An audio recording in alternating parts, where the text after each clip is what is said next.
আসসালামু আলাইকুম। নিয়মিত বাংলা সংবাদ আপনাদের স্বাগতম। শুরুতে থাকছে শিরোনাম, এরপর বিস্তারিত।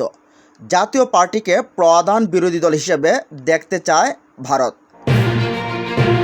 আরও থাকছে সুইজারল্যান্ডের রাষ্ট্রদূতের বাসায় মধ্যাহ্নভোজ বিএনপি নেতাদের। জানিয়ে দেব জামাত আমিরের সঙ্গে স্প্যানিশ রাষ্ট্রদূতের সাক্ষাৎ, আলোচনা হলো যে বিষয়ে। এবং সবশেষ জানিয়ে দেব আগামী নির্বাচন হবে সব ধরনের ধারণাকে ঘুরিয়ে দেওয়ার নির্বাচন, বলছেন এনসিপি নেত্রী। এতক্ষণ শুনছেন সংবাদ শিরোনাম, এবার জানুন পুরো বিস্তারিত। জাতীয় পার্টিকে প্রধান বিরোধী দল হিসেবে দেখতে চায় ভারত। গণ অধিকার পরিষদের ভারপ্রাপ্ত সভাপতি ফারুক হাসান বলছেন, জাতীয় পার্টিকে প্রধান বিরোধী দল হিসেবে দেখতে চায় ভারত, আর এর লক্ষ্যে আওয়ামী লীগকে পুনর্বাসন করা। রোববার 28শে সেপ্টেম্বর ঠাকুরগাঁয়ে এক সংবাদ সম্মেলনে তিনি এসব কথা বলেন। ফারুক হাসান বলেন, জাতীয় পার্টি যদি নির্বাচনে অংশ নেয় তবে তারা 100-র বেশি আসনে জয়ী হতে পারে, কারণ এর পেছনে রয়েছে গভীর ষড়যন্ত্র। নির্বাচন পরিচালনার দায়িত্বে থাকা সব সংস্থা এখনও আওয়ামী লীগের নিয়ন্ত্রণে। তিনি দাবি করেন, পুলিশের শতকরা 80% সদস্য এবং প্রশাসনের 70% লোক আওয়ামী লীগের সমর্থক। এমন একপেশে পরিস্থিতিতে জাতীয় পার্টি নির্বাচনে লড়লে নিশ্চিতভাবেই ভালো ফল করবে। ফারুক হাসান বলেন, সরকার যদি চায় তাহলে ফেব্রুয়ারি কেন, ডিসেম্বরের মধ্যে নির্বাচন দিলেও তাদের কোনো আপত্তি নেই। তবে শর্ত একটাই, আসন্ন নির্বাচন অবশ্যই অবাধ, সুষ্ঠু ও নিরপেক্ষ হতে হবে এবং সেরকম নির্বাচনী পরিবেশ তৈরি করতে হবে। প্রশাসনকে পুনর্গঠন করতে হবে। প্রার্থীদের নির্ভয়ে এবং নির্বিঘ্নে প্রচারণার নিরাপত্তা নিশ্চিত করার নিশ্চয়তা সরকারকে দিতে হবে। তিনি বলেন, নির্বাচনের উপযুক্ত পরিবেশ তৈরি হলে গণ অধিকার পরিষদ ভোটের দিকে এগোবে, অন্যথায় ফেব্রুয়ারিতে নির্বাচন হবে বলে তারা বিশ্বাস করে না। এদিকে সুইজারল্যান্ডের রাষ্ট্রদূতের বাসায় মধ্যাহ্নভোজ বিএনপি নেতাদের। ঢাকায় নিযুক্ত সুইজারল্যান্ডের রাষ্ট্রদূত রেতু রিগংলির বাসভবনে মধ্যাহ্নভোজের অংশ নিল বিএনপির একটি প্রতিনিধি দল। রোববার 28শে সেপ্টেম্বর দুপুরে গুলশানে রাষ্ট্রদূতের বাসভবনে এই ভোজের আয়োজন করা হয়। বিএনপির প্রেস উইং থেকে পাঠানো বার্তায় জানানো হয়, এ সময় পারস্পরিক শুভেচ্ছা বিনিময়ের পাশাপাশি আসন্ন নির্বাচন নিয়ে উভয় পক্ষের মধ্যে আলোচনা হয়। বিএনপির প্রতিনিধি দলে ছিলেন স্থায়ী কমিটির সদস্য আমির খসরু মাহমুদ চৌধুরী, সাংগঠনিক সম্পাদক শামা ওবায়েদ, আন্তর্জাতিক বিষয়ক সম্পাদক ব্যারিস্টার নাসির উদ্দিন অসীম ও চেয়ারপারসনের পররাষ্ট্র বিষয়ক বিশেষ পরামর্শ কমিটির সদস্য ইসরাফিল খসরু। এদিকে জামাত আমিরের সঙ্গে স্প্যানিশ রাষ্ট্রদূতের সাক্ষাৎ, আলোচনা বিষয় হলো যেগুলো।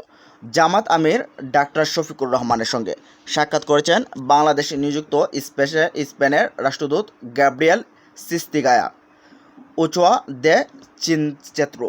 রোববার 28শে সেপ্টেম্বর সকাল 9টায় জামাত আমিরের বসুন্ধরা কার্যালয়ে এ সৌজন্য সাক্ষাৎ অনুষ্ঠিত হয়। সাক্ষাতের শুরুতেই স্পেনের রাষ্ট্রদূত জামায়াত আমিরের স্বাস্থ্যের খোঁজখবর নেন এবং পরিপূর্ণ সুস্থতার কামনা করেন।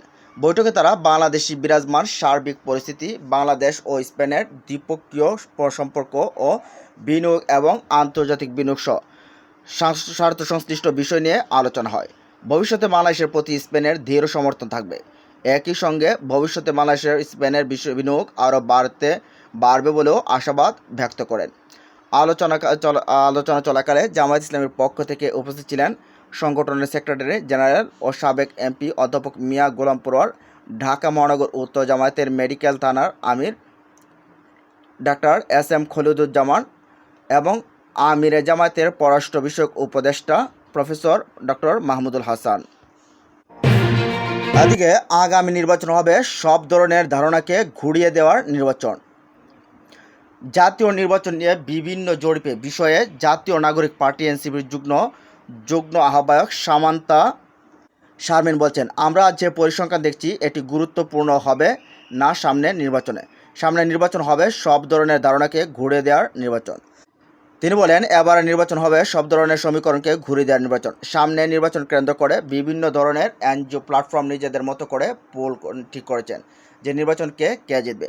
আপনি যদি এই প্ল্যাটফর্মগুলোর ব্যাকগ্রাউন্ড চেক করেন তাহলে বেশিরভাগ ক্ষেত্রে দেখতে পারবেন তারা উদ্দেশ্য প্রণোদিতভাবে এই পোলগুলো তৈরি করছে এবং অনেক ক্ষেত্রে পোলগুলো করানো হচ্ছে। তিনি আরও বলেন, আমাদের কিছু দুর্বলতা থাকতে পারে। আমরা একটি নতুন দল, সাংবিধানিক জায়গা থেকে পরিবর্তন হতে একটু বেশি সময় লাগবে। আমাদের সাংগঠনিক কাঠামো ও প্রক্রিয়া সম্পূর্ণ করার চেষ্টা করছি, যাতে যে কোনো ঝড়ে এটা টিকে থাকতে পারে। এই কাঠামো তৈরি করার জন্য আমাদেরকে সময় দিতে হচ্ছে।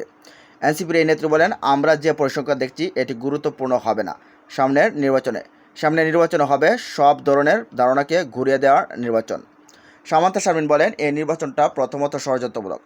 সেখানে রয়েছে অন্তর্বর্তী সরকার, বিএনপি ও আওয়ামী লীগ এবং সেই সঙ্গে যোগ দিয়েছে জামাত। এর সঙ্গে কোনো রাজনৈতিক ও ইন্টারন্যাশনাল পক্ষ যোগ দিয়েছে, এগুলো হয়তো বের হবে। তিনি বলেন, আমরা দেখতে পাচ্ছি যে এক ধরনের প্রকল্প বাংলাদেশকে পুরনো ইস্টাবলিশমেন্টে রাখার প্রক্রিয়া এই নির্বাচনকে দেখানো হচ্ছে। আমার কাছে মনে হয় নির্বাচনের আগ মুহূর্তে হলেও এই প্রকল্পটা ফাঁস হয়ে যাবে এবং এই প্রকল্পটা আর গোপন রাখতে পারবেন না ওরা। তিনি আরও বলেন, বর্তমান বাংলাদেশে 60% তরুণ, এত বেশি তরুণ তো বাংলাদেশ ফেস করেনি। ভোটিং যে একটা শক্তি, গত 15 বছর ভোট না দেওয়ার কারণে মানুষের মধ্যে এক ধরনের উপলব্ধি হয়েছে। এবারের ভোট এক ধরনের প্রতিবাদ, এক ধরনের জানান দেওয়া তার রাজনৈতিক সত্তার এবারের ভোট সে কোনোভাবেই ব্যবহৃত হতে দেবে না। এক ধরনের প্রতিজ্ঞা থেকে তরুণরা তাদের ভোট দিয়ে একটা পরিবর্তন নির্ধারণ করবে। সামান্তা শারমিন বলেন, আমরা দেখেছি ভাসমান ভোটের সংখ্যা সব থেকে বেশি। আমাদের দেশের রাজনৈতিক ভোটারের থেকে ভাসমান ভোটারের সংখ্যা বেশি। তারা কিন্তু ভোটের আগের রাত পর্যন্ত দেখবেন কার কী অবস্থান, কে কী বলছে। প্রথাগত রাজনৈতিক নেতারা এমন সব মন্তব্য করছেন আওয়ামী লীগকে নিয়ে আসার, জাতীয় পার্টিকে সঙ্গে নিয়ে নির্বাচন করা। তাতে যে ছেলেটা রাস্তায় আওয়ামী লীগের পুলিশের গুলি খেয়েছে, সেই ছেলেটা আপনি কখনোই বোঝাতে পারবেন না যে জাতীয় পার্টি নির্বাচন করলে ভালো হয়। এটা যে গণতন্ত্র, এটা এখনও বোঝাতে পারবেন না। ফলে বিএনপি ক্রমাগত তাদের ভোট হারাচ্ছে। তিনি বলেন, বিএনপির নেতারা যখনই কোনো বক্তব্য দিচ্ছেন, তাদের রাজনৈতিক অবস্থা প্রকাশ করছেন, তখনই তাদের ভোট কিন্তু কমে যাচ্ছে। সেই জায়গা থেকে আমার মনে হয় সামনের যে নির্বাচন, সেক্ষেত্রে অবশ্য এ ধরনের প্রকল্প কোনো ভূমিকা রাখবে না।